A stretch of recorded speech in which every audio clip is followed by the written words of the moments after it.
મેં વિચાર્યું હતું કે ત્યાંના કરતાં રસ્તો અહીંયા સારો આવશે, પણ અહીંયા આવીને પણ ફસાઈ ગયો. આપણા યુપી છે સિદ્ધાર્થનગર અને પાવર બેંક લો થઈ ગયું. ફૂલ ચાર્જિંગ હતું તો બી લો થઈ ગયું.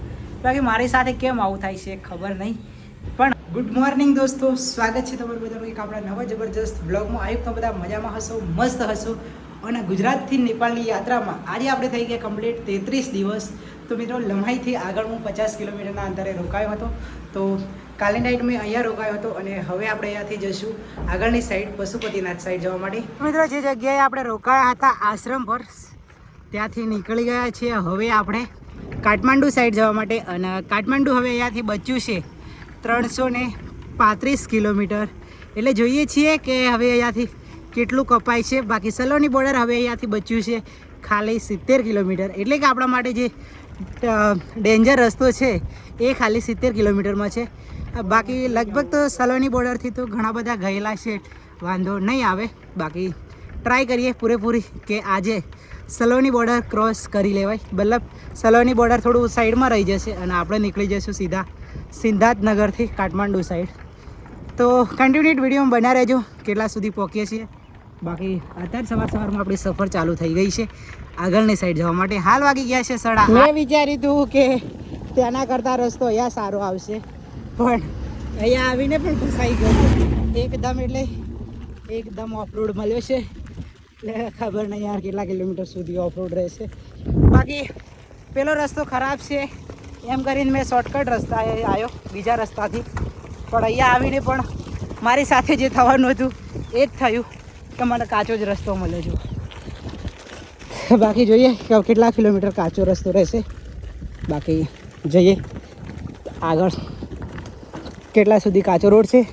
પાકો રસ્તો આવે તો ઠીક છે, નહીંતર આજે આખો દિવસ અહીંયા ખરાબ થઈ જવાનો છે. ગાઈસ હાલ હું જઈ રહ્યો છું મારી સાયકલથી. અને મારી સાયકલથી જઈ રહ્યો હતો તો ભાઈ છે ને બાઇક લઈને મળી ગયા મને. कैसे हो भाई साहब? आपका यूपी से सिद्धार्थनगर बोर्डर पे आपका. તો ભાઈ મળી ગયા અને જો સમોસા ખાઈ લીધા 2 અને સ્ટ્રિંગ લાવી દીધી છે ભાઈએ. સ્ટ્રિંગ. બાકી હવે અહીંયાથી આપણે જવાનું છે સિદ્ધાર્થનગર સાઈડ. સિદ્ધાર્થનગર 40 કિલોમીટર. તો યાર અહીંથી સિદ્ધાર્થનગર છે 40 કિલોમીટર જેટલું. તો હાલ વાગી ગયા છે 10. તો નાસ્તો કરી લીધો મસ્ત અને હવે આપણે આપણી સાયકલથી જઈશું સિદ્ધાર્થનગર સાઈડ. બાકી મળીએ આગળ. તો મિત્રો હાલ વાગી ગયા છે કમ્પ્લીટ 1 અને હાલ મેં ત્યાંથી નીકળીને લગભગ 30-40 કિલોમીટર આગળ આવી ગયો છું. અને મિત્રો અહીંથી પાછળ મેં 20 કિલોમીટરના અંતરે છે ને પાવર બેંક લીધું હતું નવું જ. જો ત્યાં ફૂલ ચાર્જિંગ હતું અને ત્યાંથી આગળ આવ્યો ને 20 કિલોમીટર એટલે 15-20% ચાર્જિંગ થયું અને પાવર બેંક લો થઈ ગયું. ફૂલ ચાર્જિંગ હતું તો બી લો થઈ ગયું. બાકી મારી સાથે કેમ આવું થાય છે ખબર નહીં. પણ પશુપતિનાથનો સફર અહીંયાથી બચ્યો છે 300 કિલોમીટર. એટલે ગમે એ થાય, ફોન બંધ થઈ જાય, તૂટી જાય, ફૂટી જાય, ગમે એ થાય, જવાનું છે. બાકી જો અત્યારે તો ચાર્જિંગ નથી ફોનમાં અત્યારે ખાલી 4% ચાર્જિંગ છે. પણ જોઈએ છીએ અને ગમે તે કરીને ચાર્જ કરી જોઈએ. ગમે એ કરીને પશુપતિનાથ તો પહોંચવાનું થાય જ છે. બાકી પાવર બેંક પાછી ખરાબ થઈ ગઈ છે. તો હાલ આ મંદિરે છું, થોડી વાર અહીંયા આરામ કરું. મેં વિચારતો કે ચાર્જિંગ કરીશ અહીંયાથી એમ, પણ અહીંયા પણ લાઇટ નથી એટલે હવે આગળની સાઈડ નીકળવું પડશે. બાકી અત્યારે 1 વાગી ગયો છે કમ્પ્લીટ. તો થોડો ધૂમ વધારે છે એટલે થોડી વાર આરામ કરી પછી નીકળું આગળની સાઈડ જવા માટે. તો ગાઈસ હાલ વાગી ગયા છે કમ્પ્લીટ 2:30 અને આપણે જઈ રહ્યા છીએ લમણી સાઈડ. જો લમણી અહીંથી છે ખાલી 2 કિલોમીટર જેટલું. એટલે 2 કિલોમીટર બતાવે છે, ખબર નહીં હવે 2 કિલોમીટર છે કે શું. કેમ કે પેલા ભાઈ કહેતા હતા કે 20 કિલોમીટર થાય છે અહીંથી, 18થી 20 અને આમાં 2 કિલોમીટર બતાવે છે. બાકી જોઈએ હવે કેટલા કિલોમીટર છે. બાકી હાલ આપણે રોકાયા હતા એક મંદિરે. ત્યાં આગળ છે ને મંદિરે મને ફોન ચાર્જિંગમાં મૂક્યો, 45% ચાર્જિંગ થયું અને પછી છે ને ના પાડી દીધી કે ફોન કાઢી લો એમ. કાકા આવ્યા તો ખબર નહીં શું બોલતા હતા નેપાળી ભાષામાં, તો કાઢી દીધો ફોન અને હાલ નીકળ્યા છીએ આપણે આગળની બાજુ જવા માટે. જો કંઈક આ ટાઈપ રસ્તો છે. હાલ તો જઈ રહ્યા છીએ આપણે નેપાળ બાજુ. બાકી જોઈએ હવે કેટલી વારમાં પહોંચીએ છીએ. લંબની કેટલા કિલોમીટર છે એના પર ડિપેન્ડ કરે. બાકી પાણી પણ ભરવા નથી રહ્યું કેમ કે કાકા છે ને મગજ ખરાબ કરી દીધું એટલે નીકળી ગયા આપણે. બાકી હવે જઈએ લંબલી. તો ફાઇનલી ગાઈસ પહોંચવા કરીએ છીએ આપણે સિદ્ધાર્થનગર. અને સિદ્ધાર્થનગરવાળો જે કટ છે આમ વળવાનું છે લેફ્ટ સાઈડ રાઈટ સાઈડ.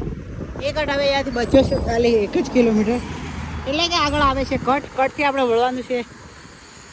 પછી સલોની બોર્ડર અહીંયાથી લગભગ 15 થી 20 કિલોમીટરના અંતરમાં રહેશે. અને આપણે નીકળી જઈશું સીધા કાઠમાંડુ સાઈડ. બાકી ફોનમાં ચાર્જિંગ બચ્યું છે હવે 5%. અને હાલ વાગી ગયા છે 4:30. એટલે ફટાફટ સિદ્ધાર્થનગર ક્રોસ કરી દઈએ અને પછી કોઈક સારી જગ્યા જોઈ અને રોકાવાનું પ્લાનિંગ કરીશું. અને પછી ફોન ચાર્જિંગ કરીને મળીશું આગળના વિડીયોમાં. બાકી હાલ તો જો ચાલવાનું ચાલુ છે. સિદ્ધાર્થનગર પહોંચવા કરું છું. હાલ આપણે એક મંદિર ઉપર રોકાઈ ગયા છે અને ફોન ચલાવતા ચાલતા અત્યારે 12 વાગી ગયા. મને ખબર પણ નહીં રહી. બાકી હાલ મેં મારું ટેન્ટ લગાવી દીધું છે. જોવો અહીંયા ગાડી આ ટાઈપ કંઈક મંદિર છે. સવારે તમને મસ્ત મંદિર બતાવીશ. બાકી હાલ હું ટેન્ટમાં આવી ગયો છું. અને અહીંયા ગાડી છે ને મચ્છર બહુ બધા આવે છે એટલે બહાર નીકળાય એવું નથી. બાકી આજે લગભગ આપણે કાપ્યું 60 કે 70 કિલોમીટર. બાકી આજનો વિડીયો આટલા સુધી. મળીશું કાલે એક નવા જબરજસ્ત બ્લોગમાં. ત્યાં સુધી બધાને bye bye, Tata, good night. બાકી પાવર બેંક બી ચાર્જિંગ કરી દીધું છે. જો ફૂલ ચાર્જિંગ કરી દીધું છે.